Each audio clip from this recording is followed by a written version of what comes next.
crowd coming in to watch this game as well. One thing Mudassir Ali did mention was that you have to make sure that you apply yourself. We saw that how Imon applied himself. And the first shot he played across the line, he lost his wicket. So that is one key thing that every player, every team... Evening, people have gone out to work. They've had the Monday morning blues and all of that. But in the evening of Monday, when you get a cracker of a game, then I can tell you that Monday has ended well. Bangladesh versus UAE, the second T20 international. UAE earlier today won the toss, elected to field first, and it's going to be the skipper who will take up the responsibility to open. No Imon today, so skipper has promoted himself and said, don't worry, I'll hold the bull by the horns. Yeah, very interesting move, this one. He does tend to open the innings for Bangladesh at times, and Litton Das is a brilliant cricketer. But what would UAE do differently today? They would want to make sure that they pick up early wickets. That's what got them going. The only thing they didn't do too well was the extras, and I think that is one thing they really need to control. Well, I'm sure that the skipper and the coach has done some talking. Meanwhile, it's Tanzid Hassan Tamim, 20 matches, an average of just under 21, 3 half centuries, 355 in his young T20 career. I'm sure that there'll be expectations from himself more than the team to set the tone right. While Litton Das, 97 matches, look at those numbers, over 2,000 T20I runs, 11 half centuries, a strike rate of 124.8. Incredible. I mean, these numbers can put you in the legend status already for your country. It's been brilliant for him.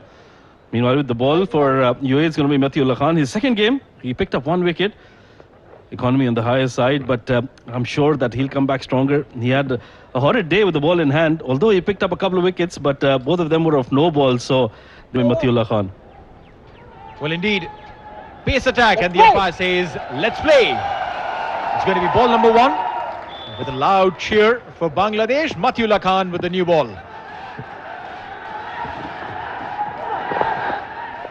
And he lets it go. Rightly so, will be a wide. It starts off with a loosener there, Matiullah Khan. Would be there from Matiullah Khan. Oh, has he got through? Has he got through? He's shouting, Matiullah Khan, pleading. There's a smile on the face of Tanzid because he believes that there's nothing wrong. Matiullah, their excitement was infectious. Oh my God, I would want to see the replays and see what happened over there. A drama already in this very first over, the second delivery. Look at that, coming down the track, and yeah, I think it just brushed off his pads there. Good decision there by Asif Iqbal, officiating this game today. But the UAE, they were pleading. They thought they got their man. But I think clearly it was off the pad there. Well, yeah, the deflection, the sound, all of it added to the drama. But I reckon Matiullah has started off well. Yes, that wide was there, but everything else is in place. He definitely would be very careful about the front foot, though. Smacked. Runs coming in. And it will be in the form of a single. Tanzid wouldn't mind that, and nor would Mati. Yeah, first runs on the board. Saghir there doing the fielding at a deep backward point position on the boundary rope. That's interesting. They've got 2 fielders outside the 30-yard in this power play. They've got a deep square leg now for the right-hander and a deep point fielder coming in now. I think he's got a third instead. Well, you're making those subtle changes for Matiullah. Deep third dropping back. Point coming in, like you mentioned. Litton Das on strike.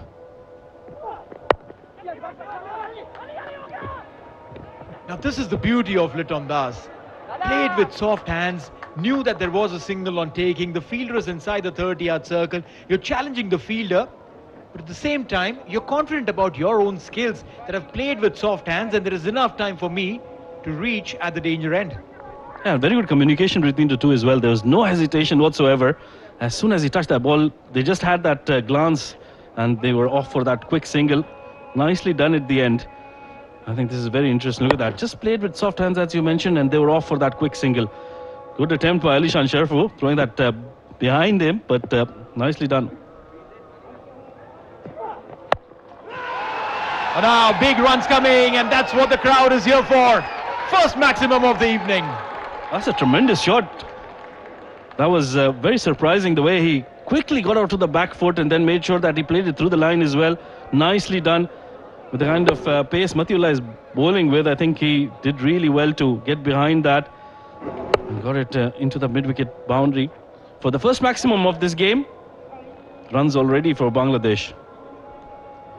Well, yeah, the intention is very well expressed there by Tanzid, that he's not going to stop. Whenever he gets an opportunity, he's going to go big. 9 on board already in the first over. I will never get married until Bangladesh win a World Cup. All right, so there's a T20 World Cup in 26, an ODI World Cup in 27. You have 2 chances. And if you found someone, great, but you must tell her as well to be. Runs are coming in for Tanzid, and Mathiullah has started bleeding. Well, that's a brilliant shot coming down the track, and he was anticipating for Mathiullah to come a little fuller after being hit for a maximum that short pitch delivery, and really read that quite nicely. And the key there went through the line straight over the bowler's head and made sure that he got a good connection, not trying to overhit it. This is turning out to be a very good start here for Bangladesh. 13 already on the board in just 5 deliveries. Well, yeah, use his feet as if he was playing against a spinner. That is so authoritative there. Tanzid, 11 of 4.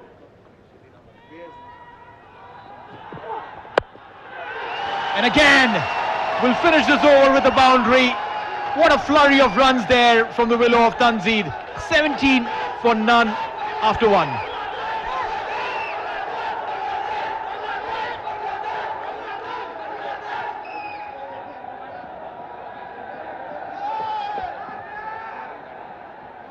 Tanzid on strike now, he's on 15 or 5. Short delivery, that's been pulled away in front of the fielder at mid-wicket. That'll run away towards the boundary. Another very good shot there by Tanzid. He's dealing in boundaries and maximums. Well, yeah, runs are coming in so beautifully for Bangladesh. 19 of 6 for him. Angle into the batter. And when you angle a ball into a left-hander, all he has to do is ensure that he gets that arc through. And with the fielder inside the circle. The spinner. All right, and those numbers are about to change. Very first ball. 1 bounce into the fence, 4 runs. Well, that's not a very good delivery to start with by Dhuba. It was too full, asking to be hit, and Tanzid, in the kind of form he is, he just had to make sure that he clears the infield, and he did that quite easily at the end. This is excellent batting by Tanzid, putting pressure on all the bowlers, especially in the start of the over. Well, a very first ball. Makes room, and he is there to entertain the crowd. Gets a boundary, Liton Das. He tells you a story that he's not just there to tap and take your singles, he can hit them clean as well. Well, he plays this shot really well, making room for yourself, and then just opening up that offside quite nicely, and didn't try to overhit that. Placed it perfectly. No chance for any fielder to get that, and that's the first boundary for Liton. Full wide and craned through covers. Liton Das is now making merry. 3 boundaries in this over. 36 already on board. Well, you can't bowl him there. Wide outside off stump, allowing him to free his arms. And made sure that he bisected those fielders brilliantly well. Timing was superb, and this is a lightning quick outfield here at the Sharjah Cricket Stadium.